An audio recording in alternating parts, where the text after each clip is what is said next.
Hola, hoy vamos a presentar nuestro trabajo final de estudios literarios 3. Mi nombre es Juliana González, el nombre de mi compañera es Elizabeth Puriticán y el cuento que nosotras elegimos fue La Noche de los Feos de Mario Benedetti. Esta es la tabla de contenidos.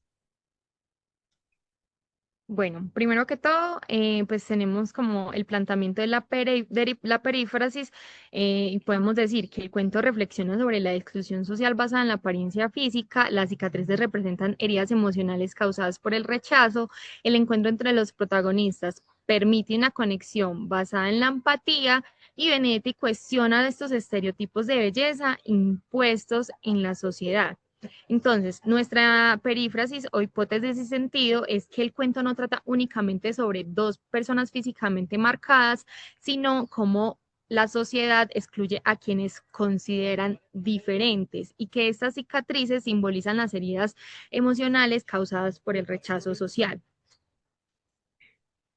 Por segundo, tenemos pues como el análisis de estos aspectos revelantes, como serían relevantes, perdón, como serían el título, que pues es muy importante porque es una síntesis como del cuento que se llama pues como la noche de los feos. Entonces la noche es este espacio íntimo, privado, donde los protagonistas pueden esconderse y pues encontrarse a sí mismos fuera de la vergüenza de cómo son las miradas de la sociedad, y los feos representando pues como la etiqueta social y el símbolo de exclusión que les han puesto durante todos estos años.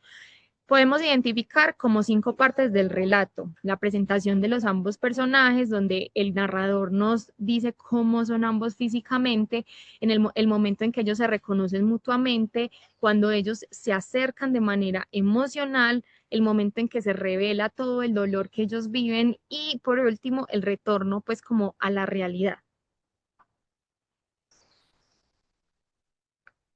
Bueno, podemos continuar con la organización de la fábula, que pues son los aspectos cronológicos que podemos pues identificar.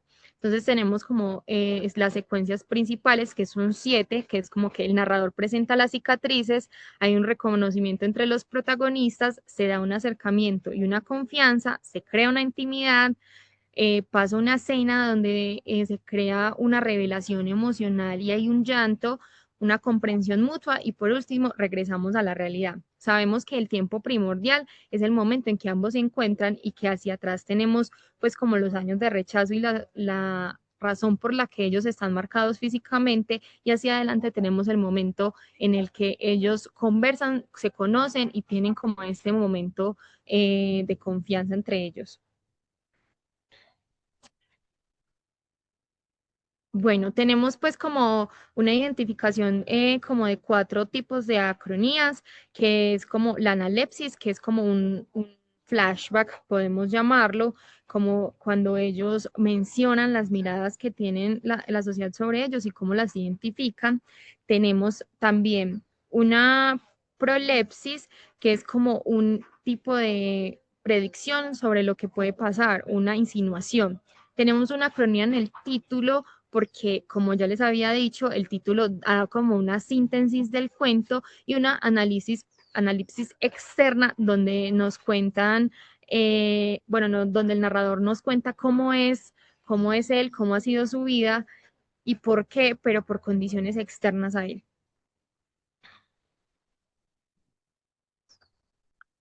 Bueno, tenemos el programa narrativo que va en pro de la perífrasis y el cuadro actancial que va en contra de la perífrasis. Listo. Entonces, el programa narrativo tenemos que el sujeto es el narrador y de manera paralela a la mujer, el objeto es encontrar y sentirse aceptado y comprendido, el destinatario es la necesidad de afecto, el destinatario es el narrador y la mujer, el ayudante es como la empatía y el sentimiento mutuo y el oponente son los estereotipos sociales. En el cuadro actancial tenemos que en el caso del sujeto es la sociedad, el objeto es mantener los ideales de belleza, el destinador son los valores sociales tradicionales, el destinatario son los individuos considerados físicamente aceptables, el ayudante son estos prejuicios y discriminación y el oponente es la empatía y la autenticidad de los protagonistas.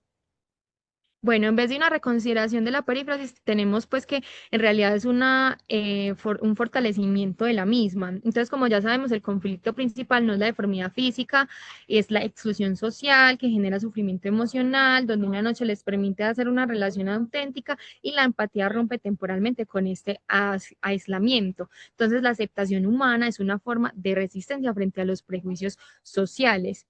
Todo esto a través del encuentro de ambos personajes por el rechazo y la invisibilidad social. Entonces se demuestra que la verdadera belleza se encuentra en la posibilidad de ser, de ver la vulnerabilidad ajena y que se acepte la misma.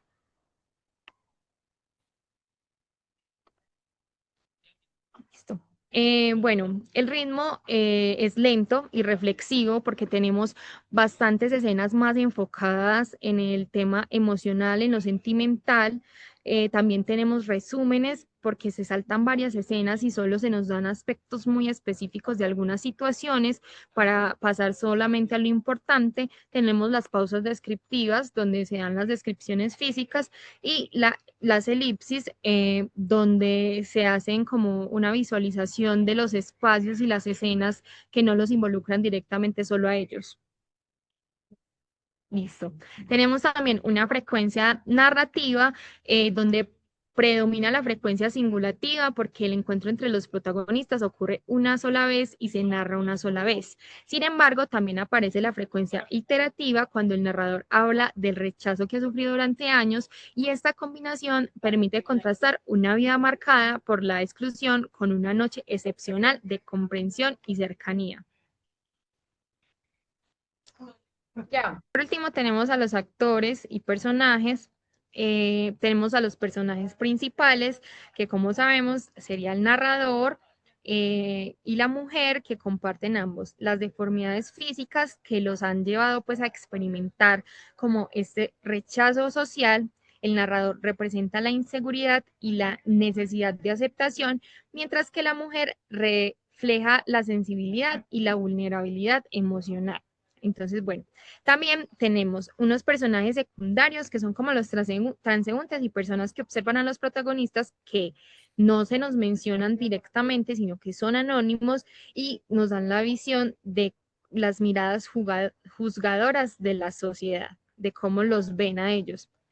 Por último, tenemos los actores simbólicos, que son la sociedad, que son eh, el eje representativo de los prejuicios y estereotipos que se tienen en la cultura y la noche, que es como el espacio donde ellos encuentran y simboliza la intimidad y el refugio, donde ellos son libres finalmente de toda esta vergüenza y pueden ser ellos mismos. Ahora sí, continúo con los ejes temáticos. Comenzamos por fealdad y belleza, que sería el eje estructurador.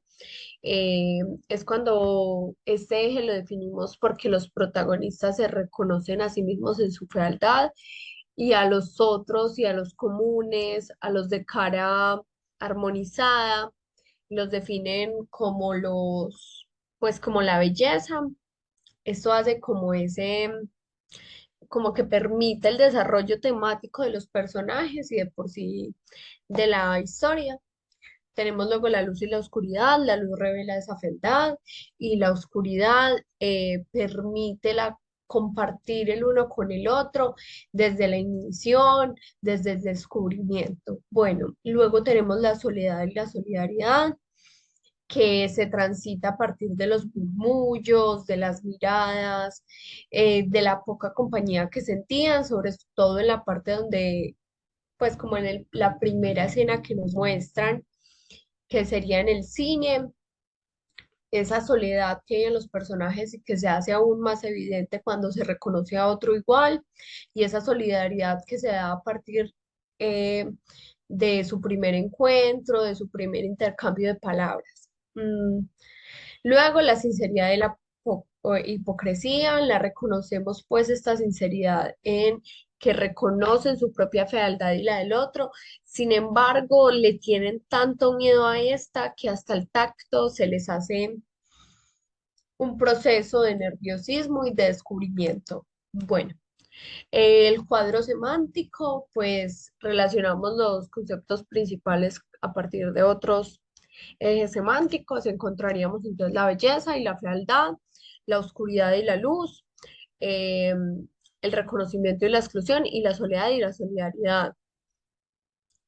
La belleza en contrariedad a la luz, la fealdad en contrariedad a la oscuridad, la belleza y la oscuridad en la misma línea del reconocimiento, la fealdad y la luz en la misma línea de la exclusión, y soledad y solidaridad. En la línea soledad de belleza y fealdad, y solidaridad en la línea de oscuridad y luz. Listo, seguimos con la parte de transformación del lugar en espacio. El lugar sería pues la posición geográfica, física, que nos explican en algunos de los diálogos, en algunas partes del cuento. Y el espacio sería como este lugar creado por una percepción del personaje. Los lugares serían la entrada de cine, la sala de cine, la confitería, el apartamento. Y los espacios los voy a explicar y lo vamos a relacionar también pues con cosas del cuento. Eh, el cine sería este espacio de introspección, de reconocimiento, este lugar donde la soledad se hace pues evidente y el personaje tiene su primer encuentro con la mujer. La confitería es el espacio donde se plasma la mirada ajena. Aquí la mirada de los estereotipos configura un espacio de opresión, escrutinio y exclusión hacia lo diferente. Se hace más evidente puesto que el protagonista, como él mismo lo menciona, es capaz de captar la mirada sobre ellos, cómo todos voltean, cómo se deja una mesa libre. Luego sigue el apartamento con luz. Lo diferenciamos el apartamento con luz y el apartamento oscuras porque para el personaje son cosas diferentes, son pues significaciones diferentes. El apartamento con luz revela pues la fealdad, lo que se trata de ocultar, lo que afecta el deseo de los participantes, de los personajes, y el apartamento oscuras lo representamos con la doble cortina corrida, que como el personaje lo dice, es para que anule la visión de ellos. Em, y el tacto se vuelve un sentido dominante, lo cual también es contraproducente, puesto que igualmente van a sentir sus deformidades. El alba lo encontramos al final del cuento, es cuando se descorre la cortina y vuelve esa fealdad, queda al descubierto.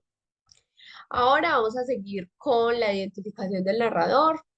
El narrador es protagonista, es un narrador perceptible porque se refiere a sí mismo explícitamente, por ejemplo, en una frase del cuento que es, ambos somos feos, participa como protagonista en la fábula. Es evidente, puesto que a veces se menciona como yo, mi, se refiere a sí mismo. Su narración es autobiográfica, pero también es testimonial, puesto que a veces cuenta cosas de su pasado y del pasado de otros. Eh, no es un narrador, pues, claramente confiable porque narra a partir de su propia experiencia y solo podemos ver un punto de vista, aunque a veces se encuentra en diálogos, es simplemente un punto de vista. Yo generé esta tabla para la identificación de estilos. Aunque no es muy perceptible, quería mencionar pues cortamente el estilo libre indirecto. En algunas frases sí se puede ver. Sin embargo, los predominantes es el estilo directo y el texto del narrador, sobre todo el texto del narrador, puesto que es narrado por un protagonista. El estilo directo, puse entonces las características, las pueden revisar. Y los ejemplos, las características del estilo directo sería que es en verbo declarativo, que tiene comillas, guiones o dos puntos, que hay un cambio de nivel narrativo que lo vamos a explicar en la próxima diapositiva y también que se reproduce la letra del discurso. Puse tres ejemplos en este y cuatro en el otro, se los voy a leer. ¿Qué está pasando? Pregunté. Un lugar común, dijo, tal para cual. Usted admira a los hermosos, a los normales. Usted quisiera tener un rostro tan equilibrado como esa muchachita. Sí, responde. Ahora voy a hacer los del texto narrador. Las características del texto narrador, que no hay reproducción pues de unas palabras ajenas, Hay una narración de acontecimientos propios, descripciones, reflexiones del narrador y se incluyen pensamientos del protagonista. Como este narrador es protagonista, se incluyen sus propios pensamientos. Voy a leer los cuatro ejemplos. Nos conocimos a la entrada del cine, haciendo cola para ver en la pantalla a dos hermosos. A veces me pregunto qué suerte habría corrido el mito si Narciso hubiera tenido un pómulo hundido. No sé, solo apagué la luz, sino que además corrí la doble cortina. A mi lado, ella respiraba. Lloramos hasta el alba, desgraciados, felices. Luego me levanté y descorrí la cortina doble. Ahora la caracterización de las focalizaciones. Bueno, durante el cuento presentamos pues las siguientes focalizaciones. Primero la focalización predominante, que sería narrador-personaje, que es perceptible puesto que el yo interpreta, siente todo lo narrado y está filtrado a partir de su mirada. El protagonista atraviesa todas las miradas y pensamientos de los actores del cuento. Luego el objeto focalizado son pues otros personajes, o sea, la mujer, también son los rostros de los comunes y su propia cara, o sea que hay una autofocalización también. Los objetos focalizados perceptibles, no perceptibles, sería el pómulo hundido, el, los pelos rubios de la mujer, y los objetos focalizados no perceptibles sería el odio implacable, el resentimiento, el descubrimiento interno. mm, es como una focalización un poco compleja, ya que hay como ese trasfondo. Hay un trasfondo en los sentimientos, en los pensamientos, en ideas, no en objetos como tal. Y hay pues un cambio de nivel que también lo mencioné en la diapositiva anterior, ya que a veces se le cede el diálogo a ella principalmente, pero pues la reintroduce el narrador, o sea, el narrador es el que hace ese cambio de nivel y le permite a ella participar pues del guión. La focalización ambigua sería también en frases como tuve la impresión de que vacilaba. Entonces el narrador interpreta y también pues como supone cosas de una conducta externa. Entonces accede a la conciencia pues de ella, de la mujer. Ahora vamos a hacer la identificación de las descripciones. También hice una tabla en este caso para que fuera un poquito más sencillo de entender con ejemplos. Entonces, el tipo es una descripción retórica referencial, pues busca persuadir al lector sobre el horror de su rostro y la exclusión que sufre. Y la motivación es los sentidos, lo que se puede tocar, ver. Bueno, vamos a hacer los ejemplos. Referencial, ella tiene un pómulo hundido desde los 8 años cuando le hicieron la operación. Esto ya lo había mencionado mi compañera Elizabeth, porque hace referencia al pasado. Retórica referencial, mi asquerosa marca junto a la boca viene de una quemadura feroz, es propia y referencial. Metonimia metafórica, tanto los de ella como los míos son ojos de resentimiento, hace una metáfora. Y serie de metáforas, mis antenas están particularmente adiestradas para captar esa curiosidad enfermiza. Entonces, estas son la identificación de descripciones que hicimos y vamos a continuar con la perífrasis definitiva. Noche de los Feos narra el encuentro entre un hombre y una mujer, marcados por deformidades faciales y por años de exclusión social, derivada de los estereotipos de belleza. A través de un vínculo construido inicialmente sobre el odio compartido hacia sus propios rostros, ambos logran traspasar la superficie de las cicatrices para reconocerse mutuamente en su vulnerabilidad. La noche, como espacio temporal suspendido y ajeno a las miradas juzgadores, les ofrece una intimidad donde el tacto sobre las heridas que reemplaza a la mirada condenatoria.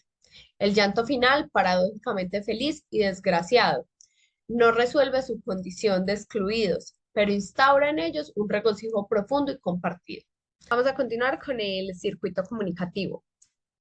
El sujeto enunciatario o el lector implícito escoge un tono como de sinceridad doliente que busca desmantelar pues la hipocresía de la belleza. El narrador o narratario interpela como parte de los normales que poseen como un deseo o un morbo por sus rostros.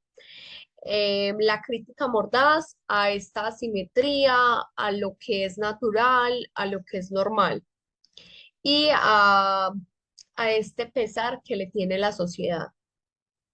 El narrador protagonista que predomina un estilo testimonial y la descripción es retórica referencial de la fealdad.